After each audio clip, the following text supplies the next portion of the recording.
Here we go. All right, there we go. Now we got somebody here. All right, folks.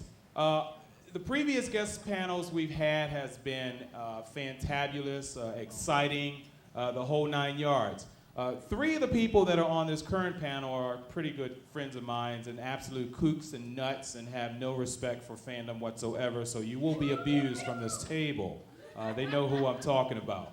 So without any further ado, I'd like to bring up our next guest panel full of people from Quantum Leap. The lovely, gorgeous Claudia Christian. Hey, baby.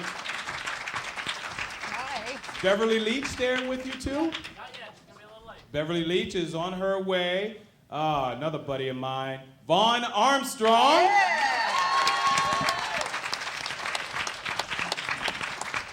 Is Kay there? The lovely, hey, buddy boy. The lovely Kay Callen. She's fantastic in that clip. Mr. James Harper. And the one and only Captain Galaxy, Richard Hurd! Captain Galaxy and Future Boy. All right. Like I said before we start, questions line up behind the speakers. Yes, we have a backlog of autograph lines downstairs. If you haven't been there, I'm sure it'll continue to be a backlog when you guys get down there. So they'll be filtering in as we speak. Hi, Claudia. How you doing, girl? Where you living now? You in London? I am back living in America. You're back in the States. You're Yeah. an American. Vaugn, dude. What's happening, man? For those that don't know, our nighttime entertainment is being led by Vaugn with his cohort down the end there, Captain Galaxy. They do some incredible music, and I mean, it's really, really incredible music. Thank you. You'll be seeing Enterprise their Blues Band. performances. We have the CD. 2 CDs. Hi, Two Dad. 2 CDs, 1 and 2. And Mr. Harper, how are you, sir? Fine, how are you? Oh, I'm fantastic. Fantastic. And the lovely Kay Callen, we just saw a clip of her on stage getting married. And I was signing the last hour. I won't be here afterwards. You won't because be I here have to afterwards? Go. But I've been signing for You've the been last. signing forever. Right. Okay. But it was so very nice. I enjoyed it. If Everybody you don't was have terrific. her autograph yet, I suggest you get an address for her and send it, and I'm sure with, Yeah, give it my email address. I'll write them back. stick $100 in the envelope and she'll send back anything you want. All right, this is our next guest star panel. Daddy Hurd, how you been, buddy? Haven't seen you. I'm all right there, son. How have you been? You've been taking your pablum? Yeah. Good. I'm glad to allowances hear late. it. You're beginning to grow some whiskers. I'm glad to be here. Thank you. Captain Galaxy blesses you all. Okay, we'll start off the panel with basically, how are you guys? This is the 20th anniversary Quantum Leap Convention. It's been pretty fantastic so far. Yesterday was a very long day. Today is going to be even long and fun day. What have you guys been doing since Quantum Leap? And we'll work backwards from there. I don't think Well- we've got long enough. The short version, please. Claudia? What have I been doing since Quantum Leap? Are you out of your mind? I was I like 12 when I personally- did that I episode. know. Say Babylon and be done with it. I did a little series called Babylon 5 What's that? about 35 films. I moved to London for 5 years. I just moved back to the States. I'm doing a series this summer for Showtime. I'm producing and directing a DVD for photographers right now, and a plethora of other very interesting things, which I'll be happy to tell you when I see. No. I know, but seriously, no, it's good to be back, and nice to see all of you. Right. Vaughn, buddy boy. What you been doing? Since Quantum Leap, Yeah. That's my line. I've raised 2 children, and they have moved out of the house. Well, there goes 20 years right there, right? Except one came back now, which is okay. He can stay as long as he wants, as far as I'm concerned. Mom doesn't like that idea. So, yeah, but, another little series called Enterprise, which was fun. Hey, there's people here who like Enterprise. Good, you're going to like our music then. Have you heard the Enterprise Blues Band? You have? Oh, hi. Yeah, excellent. Oh, yes. She's the only one that's heard our music. And, If you No, haven't, lots of just stuff. wait. It's fantastic. But I do understand you were, for those that don't know, Vaugn has joined the Killed Off Club. what? In Enterprise, you were killed off. Oh, yeah. You do remember that, sir? Several don't you? times. I've been killed I thought you said kill golf. several times. Killed Kill off? golf. That's yeah, what I like, thought let's you said. stop people from playing golf. Yeah, I My thought they said Baltimorean no accent, golf. okay? Thank you very much. All right. Thank you, Trying to Mr. think what Poe. tournament is that? Miss Callen, how are you? I'm fine, thank you. Good. And I've been busy. I'm so glad I didn't have to follow Claudia because she's done everything in the world since then. I can't remember. I guess I did Lois and Clark afterwards. And I'm currently actually at work on a new series for Tyler Perry. We shot 10 of them back in October, and they ran on TBS. It's called Tyler Perry's Meet the Browns. And I'm leaving for Atlanta in 10 days to go and shoot 70 of them. Wow. Yeah. I didn't hear, what was that? We're shooting 70 episodes. We shoot my gosh. 3 or 4 a week. That's wonderful. Yeah, it's great. That's wonderful. Tyler Perry's Meet the Browns, and I have a fabulous part. I play this kind of demented Norma Desmond. Wonderful. In a rest home, and they figured that I ran out of money in like the 40s, 50s, 60s, so I have all these fabulous period clothes and wigs and furs, and it's fabulous. It's so much fun. It's a wonderful series, so that's what I'm doing. Mucho luck with that. Okay. Yeah. 70 episodes? Isn't that basically 3 years worth? Well, you know, Tyler Perry, you know, he has this show called House of Pain, House of Pain, that he sold 100 episodes back to back, and they shot them back to back. And we're like the second in that series of, that's the new way of, the Tyler Perry way of doing business. He's, all of a sudden, I can't remember the filmmaker, you know, who did all the 50s horror movies that Beverly Gene Autry used to do that. No, that Beverly Garland was in. You know, all the Roger Corman. Yeah. He's like the Roger Corman of television. Right. You know, I mean, he just shoots them out, Yeah. and he does a movie every 4 months, whether he wants to or not. Wow. I mean, he's just amazing. Well, I guess you're recession-proof right now, huh? For the moment, I'm very happy. Listen, I feel very fortunate whenever I get to work. You know how the business is. Mr. Harper, have you always played heavies? Only since I gained 50 pounds since I did Vinny the Viper. No, yeah, that's what I've been doing. I've been eating since Quantum Leap. Eating and getting older. Actually, no, I'm doing something right now, currently, actually. After 12 years on the shelf, they are remaking a sequel, bring a sequel to the video game StarCraft. And StarCraft 2, and I play Arcturus Mengsk, which I did 10 years ago, and that's very cool and exciting. And I just did that up the street 2 days ago. Also was the villain. I did a lot of things, too many things to mention, but most recently a villain in a new soap called GH Night Shift, which was a spin-off of General Hospital. Wow, I didn't know that. Yeah, oh, yes, was yes, made yes. specifically for the soap channel. Right. Woohoo! And I played another heavy. I played the evil lawyer for the medical conglomerate Medcam, out to destroy General Hospital. Ooh. And I didn't get killed off. Maybe I'll come back. I don't know. And let's see, I did something else recently. Oh, yes, I did another play here in Los Angeles, the West Coast premiere of a play called The Accomplices by New York Times correspondent, Pulitzer Prize winner Bernard Weinraub, whose wife is Amy Pascal, if you happen to know who that is, who was the head of Sony, that little studio over on the other side of town. At the Fountain Theater here in town, and I won an award for that. I played FDR. So, that's it. Wow. Hey, Dad, you back on Earth yet? Yeah, we did a play with a wonderful actor, Kevin Conway, James and I. Well, it's now called The Geffen. We did Other People's Money together over there. It was a pleasure to work with him, as it always is. And Bless you. Thank no, you. that's just what's the truth. What can I tell you? It was. And I've gone on, I guess, I was just remembered to write one down. This independent film thing, what I have now, I have a total of 57 movies I've done 57 films. I started counting them up the other day, and I remembered one today. I forgot about the Cabinet of Dr. Caligari. Yeah. Yeah, the remake, I did that. But to me, since then, like a miracle happened, and God bless my collaborator, Richard Stockton. We wrote a play 40 years ago, And we were fortunate enough to have it done at the Abbey Theater, and we had it done in the Midwest at the Milwaukee Rep, and then we had it done in Atlanta. Alfred Drake directed it, and it was never done. It was almost done in New York and out here. It never happened. So just put all our scripts away and blah, blah, blah, blah, blah. And my wife and I were on a way to a trip just about a year ago. And I got a call from the attorney who had drawn up the contract with Richard and myself all those years ago. And lo and behold, it ended up having a 12-week run off-Broadway, full professional company at the Irish Rep Company in New York City with a splendid cast 40 years later. So there's hope, folks.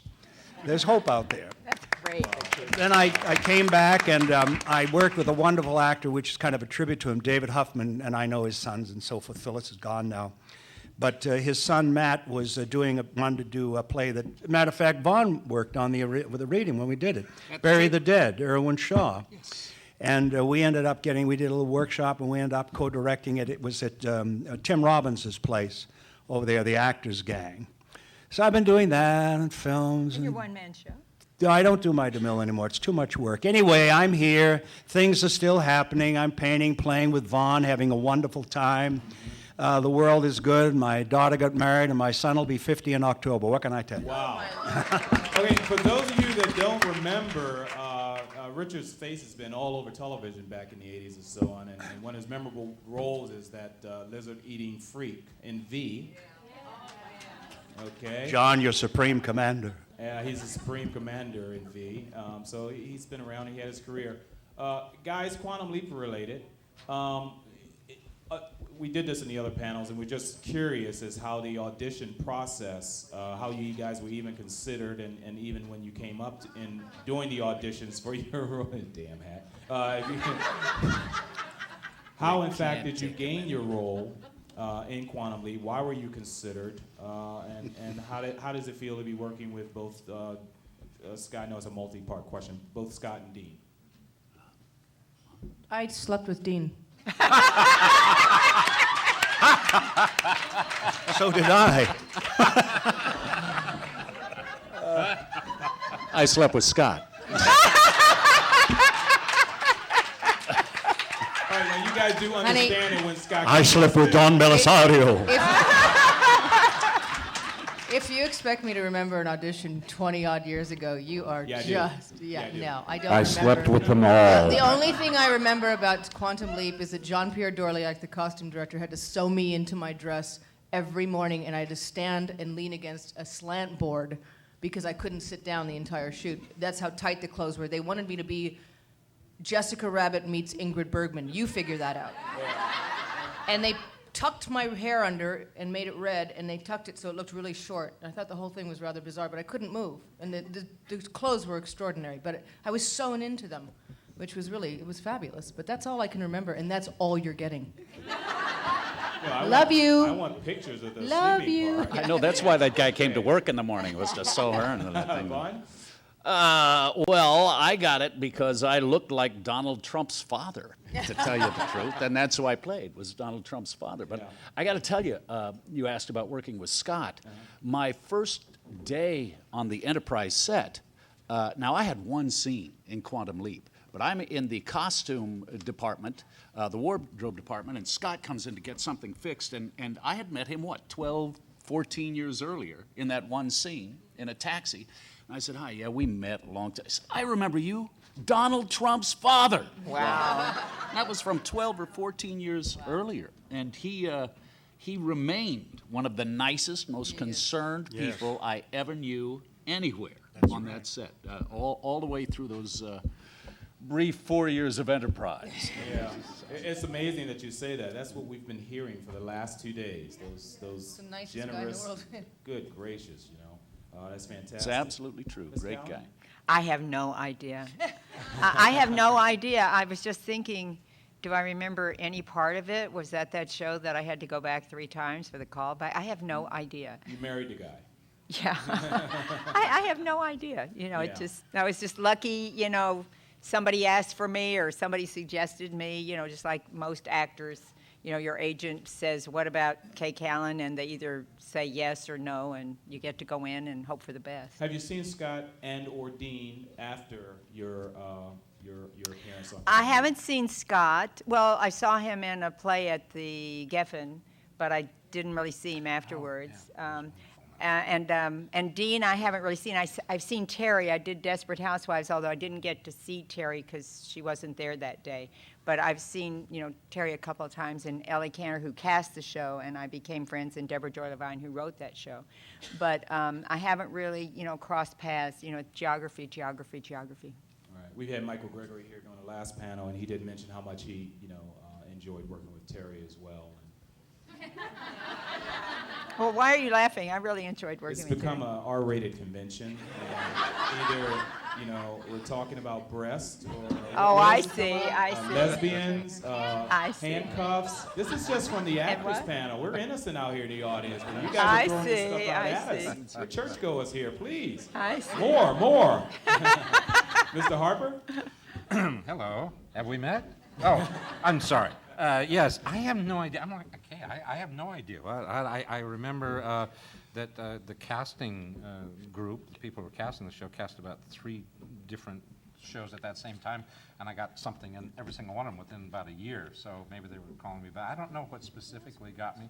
It was a great fun episode, I'll tell you that much. Seabride was just great, shot on the Queen Mary. I have not seen Dean since then, but Scott I see constantly. We have mutual social friends, so I see him at least once a year at a particular seasonal holiday party. Wow. That's a daytime affair with families and stuff, and that's always wonderful. I've seen him numerous times in performances that he has done, live theater around town. And what you just saw him at the Geffen was the name of is what? I have no idea. Written by and Written directed- by that wonderful What? Jane. Quality of Life. Thank you. Was it written by Jane? Why don't you ask them? And yeah, I know. We have a Quality of Life. Got a whole encyclopedia out here. in the Right. audience and all. As a matter of fact, I may have met some of the fans here after a performance that did he too. did at Reprise over at Raise your UCLA. hand if you've met him. We met afterwards, right? Yeah. I yeah. met somebody at the Quality of Life that came up and called me by the name from Quantum Leap. It was so cool. It was really nice. So Scott is, you all know that. He's one of the most generous, nicest people in the world. And remembers me for the very first time that I saw him accidentally, knew exactly who I was and what I'd done. And, we threw our lines back and forth still to each other from this episode.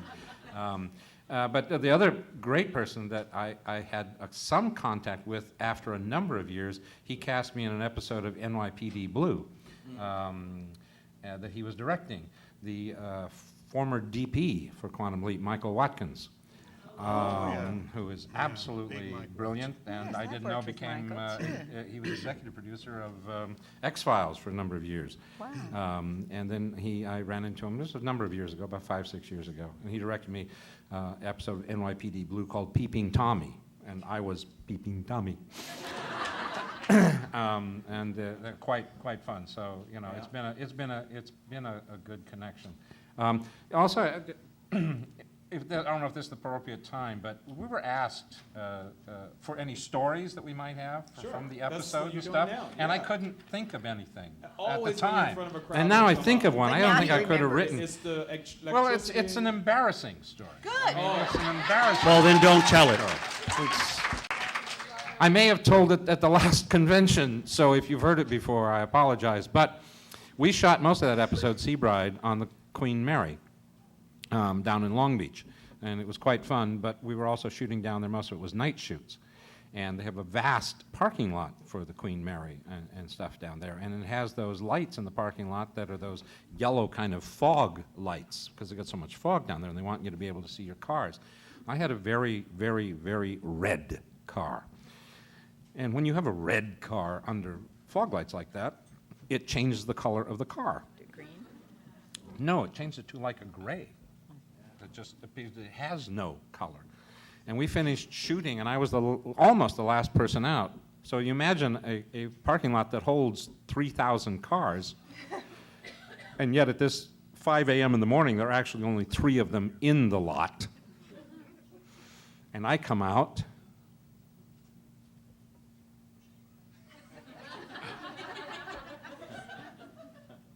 Where's my car?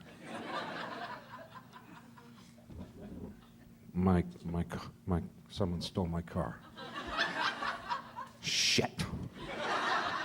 I've been working on this damn show all day long, and I come down here and I park down here, and somebody has stolen my damn car. Nothing here. And there are only 3 cars, mind you, in the lot, and mine is not there. And I go running back inside on the ship, screaming up one side and down the other, my car, my car, my car, my car, my car is gone. Getting people to look for it and everything. We're out there about a half an hour, 45 minutes. And somebody says, are you sure? You know, this one, you say it's this kind of a car, and there's one sitting right here. But, you know, and I walk over to it and I went, well,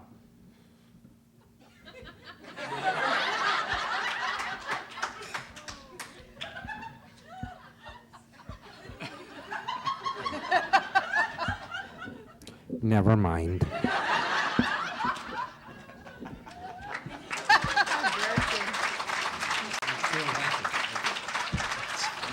It's begun. Dad, your episode was probably, I mean, I love all of your episodes, but was probably one of my favorites, most memorable, the silver outfit. You have good taste, and you're absolutely right. Yeah.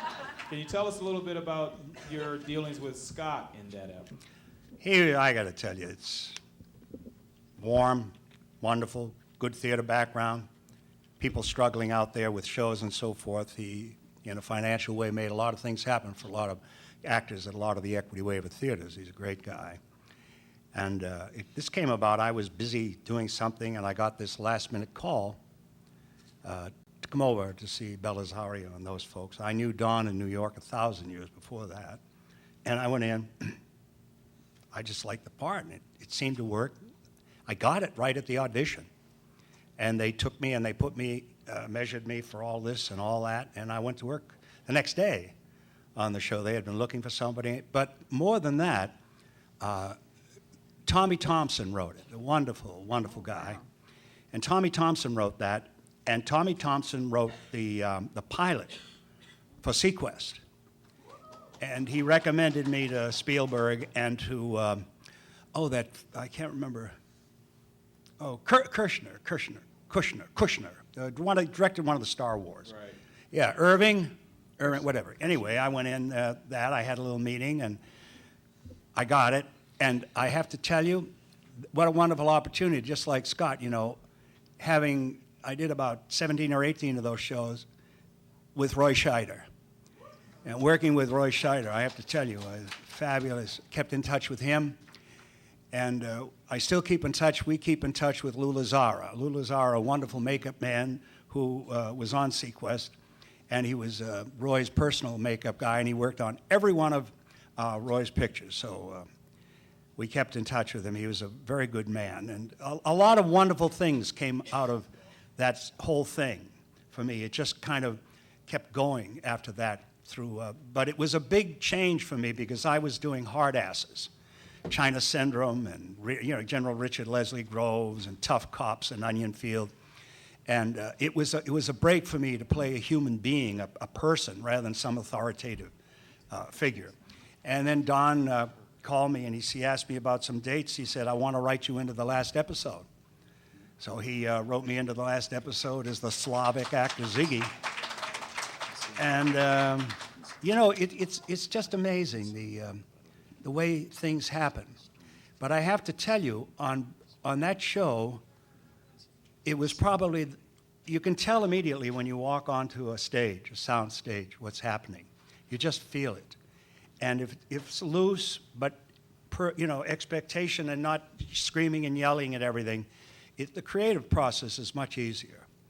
As soon as you walk onto a stage where there's angst or something, it tightens up all these beautiful little flowers that want to bud out, open, and so forth. And so nobody really delivers the kind of performance. But the thing on Quantum Leap was there was a feeling that the whole feeling was to make it such a situation and such a feeling and such an aura that you could work as a performer and you could take risks.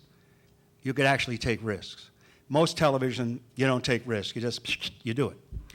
They don't have time for risks. But this was the kind of show where they would allow that. And they used a lot of very, very fine actors, just like you have here at the table.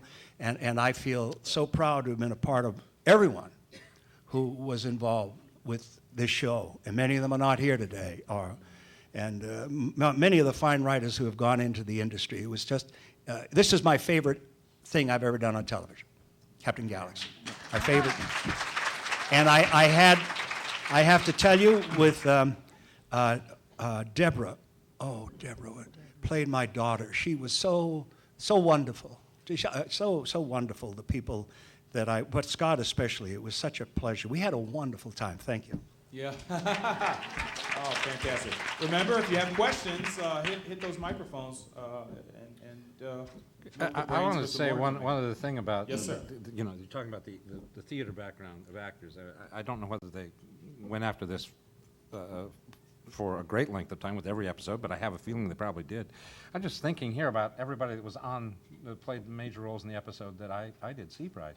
All had heavy duty Yes. theater backgrounds. Besides myself, John Hertzler, who played Bev's father, Beverly herself, Leach, Kurt Knudsen, who I worked with at the Long Wharf Theater in Connecticut many years before that. He played the ship's captain for that. And Tony Maggio, who played my right-hand guy, has a huge theater background and very heavily involved with one of the theater companies here in town. So it's kudos to them. Well, we had Morgan Shepherd, who had been with the Royal Shakespeare Company. We had Stephen McCaddy, who had worked and Dan Butler, who went on to do, Frasier. Yeah. And they all had, immense theater backgrounds. And Well, it's interesting that you guys mentioned that, because in our previous panels we had basically the actors and even the producers, behind the scene guys that we've had, who noticed almost immediately how welcomed people were once they came on the Quantum Leap set. How Scott was always doing things that outside of his quote unquote title as an actor. He helped the grips and everything else. In comparison, since a lot of you guys are still in the current, with Babylon and with Star Trek, do you see a difference in, I won't say production values, but in terms of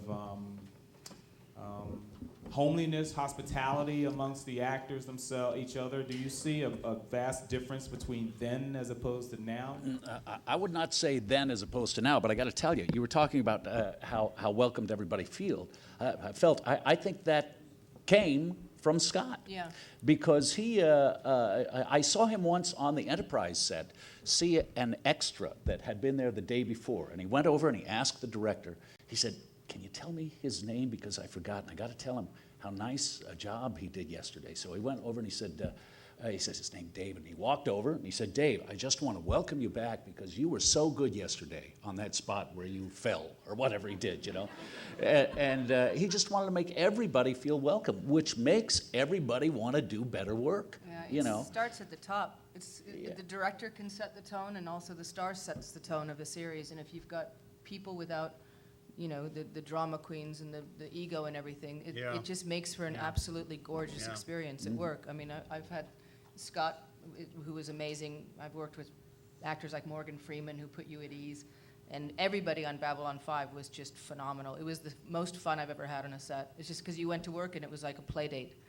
And everybody from the top to the stars everybody got along, and it was just one big happy family. That's not an everyday experience. I've worked with a lot of prima donnas, and it's Faye Dunaway. I mean, sorry. No, I didn't say that. No, I'm just kidding. I'm joking. Ms. Callen, No, I it's- understand your recent stint is on ER. In terms of the question that I asked, have you seen a difference between the time, not just Quantum Leap, but time before and currently ER? Not really. I think it varies from show to show, and it all does come down from the top, either the star or the director or the producer or someone. And most sets I've ever been on are happy sets. It just takes one that's not to make you really nervous. But I don't think that over time that aspect of things have changed.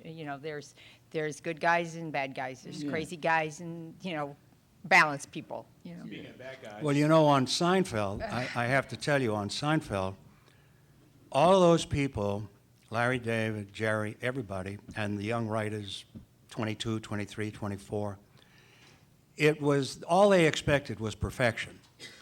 And they were wonderful. There were no stars. There were no attitudes. Everybody was kind and friendly. The wonderful thing at the end of each week, we had a live audience. We did the show once and a couple of pickups. But there again, you see, everybody pulled together. We did a 3-camera thing. They rehearsed it, and the 4th day we shot it. But everybody was pulling, together in a nice way. There was nobody screaming. There was no nudges. And I've worked a lot of shows in 55 years. I've worked a lot of shows, and I've worked a lot of shows with stars, supposedly, that can ruin a situation, that look at you like you have a glass head. But they, you just keep. I do sometimes too. I've worked with people that have worn better hairpieces than me. I worked for shows where I had to provide my own hairpiece. I worked for shows where they bought me a hairpiece. Now I don't wear a hairpiece. Anyway, that's my story.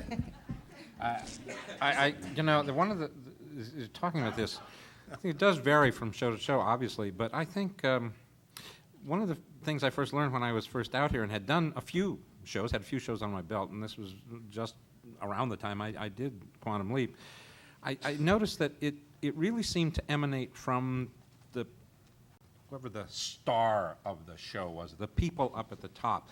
And I think more so even than the executive producer or the head writer or the director or anything else, simply because the stars, the series regulars, the people in that position, they're the ones that are catered to and everything has to be happy for. And those are the people that are there for 23 episodes every season and stuff. So it really, it's set up to kind of come down from them. And where people are like Scott, and there are a number of people around town that are generous like Scott, the shows are wonderful to work on. Frasier's was a great show to work on, a great ensemble show, and Scott. Girl. And Paradise, Lee Horsley. Lee Horsley Yes. was absolutely one Wonderful of the man. most greatest gentlemen in this business, and it started there and from him. I worked on another show that had a couple. It was a very short-lived series. Didn't last very long. And the angst on this show was like this. It was the most unhappy place I ever worked in my life. And that was because of what was going on between those two. So it does vary from show to show. But it is interesting that, certainly this show was going to have a great camaraderie and cast to work with because of Scott. We'll get on to our next question here, but it's really interesting how everybody that comes up here is saying how great Scott is and wonderful. When you guys ever see the Manchurian Candidate? Oh, yes. The Yeah. original? Oh, yeah. You know begin what to I'm feel talking like about? that. Original, Yeah, yes. he was Yeah. the kindest, most wonderful person. And then what does he do? He goes on and tries to assassinate somebody. Yeah, okay. Hopefully not, I'm sure it's true. Ma'am, you have a question over there? Yes, I'd like to ask each of our guests, please, what they're doing now, so you have your chance to promote yourself, maybe starting with Mr. Christian and working down to Mr. Hurd, because I know he can talk a lot and he has so many stories. Well, let's see. I have 7 paintings in a show that's going to open when? July 17th. You can look on my web where it's going to be. My painting has taken an unexpected leap. I was just doing it for myself, and now people want to buy my paintings. I have a few downstairs. You can come down by if you like. They're very inexpensive. Would you say that they've taken a quantum leap? They have taken a quantum leap. And it's wonderful at my age. I find out when I go out to do Desperate Housewives or when I do Cold Case or that Nicole film, and I did the Anna Nicole film, and all this stuff, so forth in the last 8-10 months. People, I don't take as much shit as I used to. And I never really did.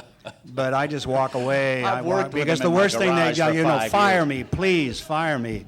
And they're usually nice. I let them, quarrel amongst themselves, and I just go sit down somewhere. I go back to the trailer or the honey wagon, whatever it is. And they're nice to me. I don't mind telling them. I'm 76 years old. And they're just pleasant to me now. And if they're not, a lot of times I won't even, I don't have as much urge to go in anymore unless it's something. I figure if you really, my own way is if you have a burning desire, or you really, or even to do an equity waiver play, you know, you're not going to make any money, or a television or a film, or especially the independent films where you're not going to make much. So a lot of the things I do, I don't do certainly not for the paycheck I'm getting. I do it because I want to do it. And I have to tell you, like with Vaugn, my favorite part of the whole thing is rehearsing. I love to rehearse. You know, Vaugn got this band started, the Enterprise Blues Band, and he brought together some wonderful people. And I can't tell you, it's such a wonderful feeling to be with these 5, 6 other guys, to do the kind of music we're doing, and the fun of it. And that's what life is truly about, you know, to go out and play and enjoy. And Vaugn has written a lot of the numbers, and on the second CD, blah, blah, blah. That's the kind of fun I'm having now. I kind of call it retirement acting. I just retired. I got to ask, was that Janny from Utah? Oh, hey, how you doing? You came all the way from Utah for this? Oh, you're so sweet. We have about, there? My Vaugn, God, your we have eyes about, 13 countries here in 32 states. People from Japan, Malaysia, a bunch of Australians all over the freaking place. And then there's the Texans. Yes, Australians, Aussies. Anybody from Boston? No. Connecticut?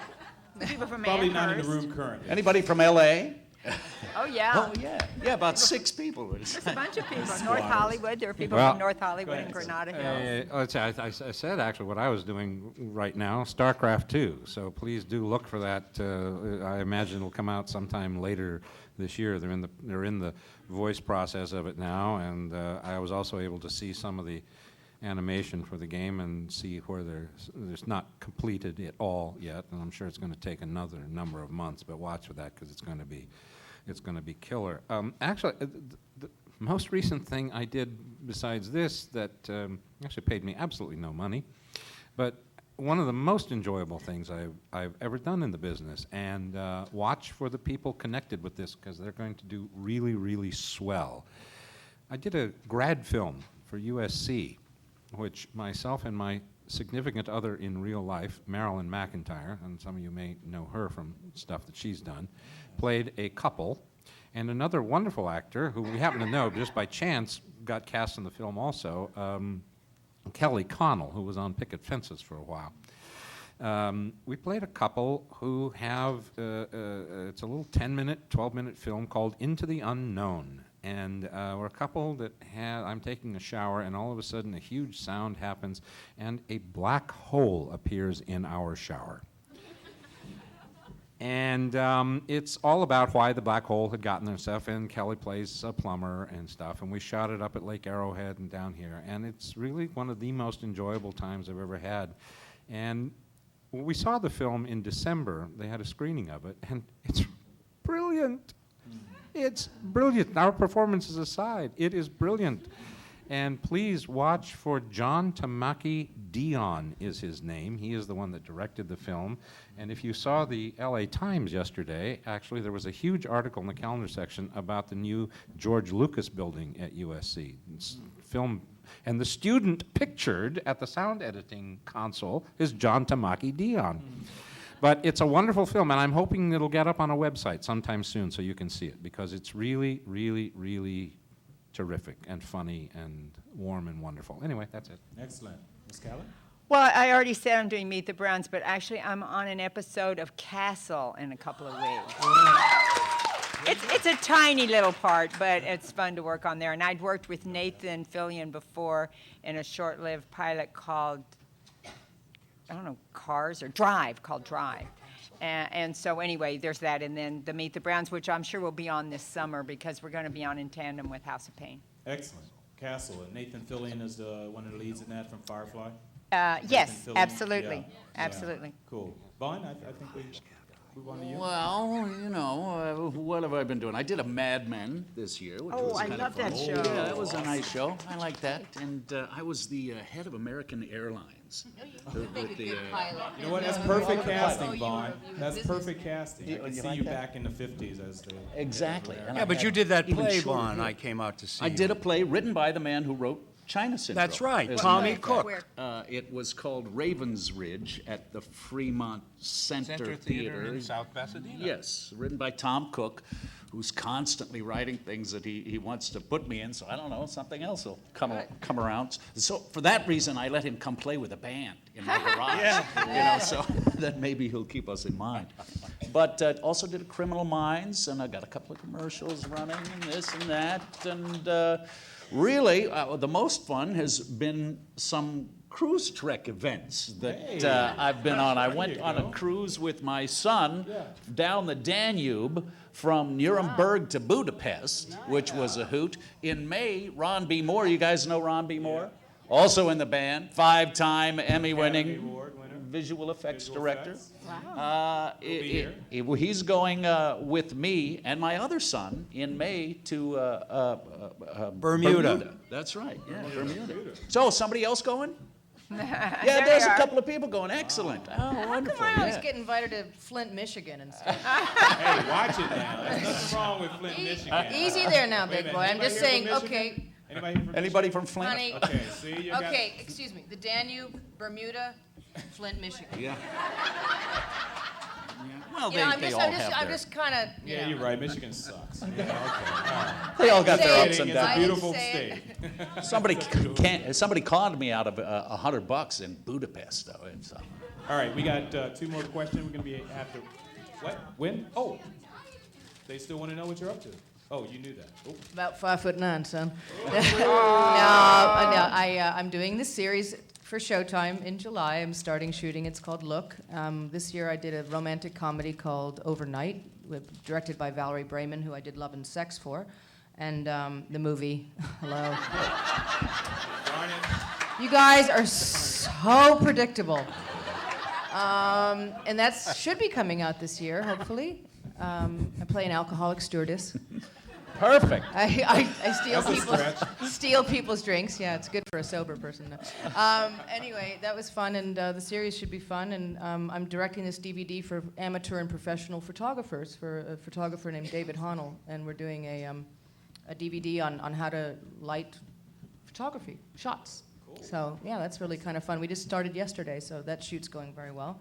We're going to do Steve Stevens. I bet you know who that is. One of the greatest guitarist of all time. Yeah, we're filming him next week. So, yeah, and Pat Tallman from Babylon 5 is going to be there. So we're going to we're going to teach how to shoot women and of a certain age. It's she and I. So yeah, so that's pretty much what I'm up to. Back, what am I going to say? Question? Hello there. I'm Dan from Minnesota, and I got a special question for Richard Hurd. Oh, yes, Dan, what is it? It's on this side. On this side, Look towards me. Oh, wait a minute. Oh, yes, Dan, what is your question? Captain Galaxy. Oh, he's way over there. I complimented because he's my favorite miner in Mirror Image Ziggy, but I have a question. I read somewhere, I think it's the Complete Quantum Leap book, that the original ending for Future Boy was to have Mo Stein die and see, instead of seeing your co-star Future Boy, you saw Sam as Sam, and therefore realizing that time travel is possible. Now, when you got involved with that episode, and did you know of that original ending, or did it change it on you, or was it? No, but I will share something with you, which was very interesting. They were going to make a series with Deborah and myself of Mo Stein. Wow. There was talk of doing a series with the character I had done. They were going to go back to Milwaukee, Deborah Strickland. And, but as far as the ending, there was, those heated discussions about doing it, which would have been a lot of fun, of course, because he still had that childlike mind and blah, blah. No, I didn't know that. I didn't know that. But I'm glad they didn't, and I came very close to solving the quantum leap theory. I'll see you in the future. Sir, on the other side, was that your final question? One quick question. Okay. Do you think Captain Galaxy has a theory on how to bring Dr. Beckett home? Would you repeat that? Does Captain Galaxy have a theory on how to bring Dr. Beckett home? Well, you remember on the, do you remember the little thing about the little Sammy Beckett? Yep. Little Sammy Beckett thing. And do you remember when I was explaining about the string? Well, yes. I mean, the man, you got to face it, the man was close to, mathematically and physically and physics, chemistry. It was a genius. Most time was one of those guys that was, the whole theory about blah, blah, blah. And he could see things were very, very clear to him. Because when you're close to madness and genius, the clutter is not there. Either the voices work or they don't. So he was very close to solving that theory. As you remember in the scene with Dean downstairs and Scott and myself when I was making my time machine. You got close to leaping. Yeah. I wish I had one of those now, as a matter of fact. Okay, over on the other side of the room. The young lady there was in line before I was. Good. All right, honorable man. Okay, the last question, and I'm just getting the cut signal. So let's go with the last question here. Go ahead, ma'am. I know. You can come on downstairs and see us. We're signing, and we also will talk to you. Ma'am, go ahead and ask your question. Hi, I'm Kimberly from New York. My question is to Vaugn. Pay attention. Sorry. Over here. What? Over there. You've played, I'm a Trekkie too, you've played so many Star Trek aliens, different kinds, like Vidian and Herosian and Klingon. Like, do you have a favorite? And also the makeup that you must have gone through for all of them, how was that? Well, Nobody likes prosthetics. probably the reason that I got so many was that I don't mind it that much. I mean, the longest makeup I ever did was 6.5 hours in the chair. Oh, God. Yeah, for the Cretacean. And my favorite was, of course, Admiral Forrest. He was a whole 5 minutes in the chair, and I'm out of there. But I don't know, they were all a lot of fun to do because they're all, the personalities of these creatures are way over the top, and you got to make them real. Or I'm not sure real's the right. You got to make them believable, So they're a lot of fun to do. The favorite? There's some really good ones. That 2 of 9 was a hoot because he's a robot, coming back into humanity, and Telecromor is a bad guy with a good heart. There's just a bunch of them that are really kind of fun. So the favorite's hard to do. The worst one was probably that Cretacean, because after that 6.5 hours in the makeup chair, they knocked on my door and they said, "Sorry, Vaugn, we're not going to get to you today." Oh, God. Which, yeah. And then it takes another 2 hours to take off. Take it off. Yeah, but At what time 2.5. did you get in, Vaugn? 3 in the morning? Yeah, 3 in the morning to start putting it on. I got an hour's worth of overtime without ever stepping in front of the camera, which was pretty good. Mr. Harper, I think you wanted to yeah, follow. I We're gonna have to did. close, but go ahead. I did a single episode of Deep Space Nine. Me too. I was the first Kobliad. I don't know if you remember what a Kobliad was, a Raoul Vantika. And I was a guest star. I was hired for the whole week, yada, yada, yada, yada. But my character took over the body of Dr. Bashir. So it turned for when I was hired for the job, they said, well, actually, you're just going to do mainly a voiceover for Dr. Bashir. I said, well, okay, that's cool, too. I'll have the one scene, and then I'll do a voiceover. Well, I guess the actor playing Dr. Bashir didn't like that idea too much. Somebody else was going to... Anyway, they ended up using his voice, which, of course, there was not too much mystery there. He sounded just like he sounded, so, anyway. So they kind of I blew my whole wad there in one scene, and, the only thing is I grabbed his throat, and I say, "Make me live," and then I die. But one thing about Star Trek I discovered, a brilliant person who was doing my makeup, Callen. I don't know if you remember Callen. Yeah, sure. Callen. When they don't get to you and you're the first of this kind of alien, they can keep experimenting and keep you in the chair. So that when the ID comes in and he says, we're not going to get to him for a couple hours, and Karen goes, "Oh, good. Let me do some more things." And after, literally, not kidding, 8.5 hours in the makeup chair, and the AD comes in, and Karen turns the other way, and I'm going, call me to the set. I don't care if you don't need me. Call me to the set.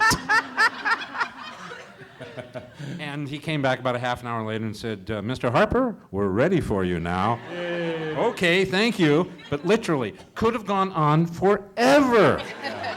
They had fun too, those makeup. And on that note, for those that didn't realize, Vaugn played the most alien characters in Star Trek history. Oh, wow. 12. 12 characters. And on that, we'd like to thank our guests here at the 20th Anniversary Leap Back Convention, Claudia Christian, Vaugn Armstrong, Kay Callen, Mr. Harper, and Dad himself, Richard Hurd. Thank you.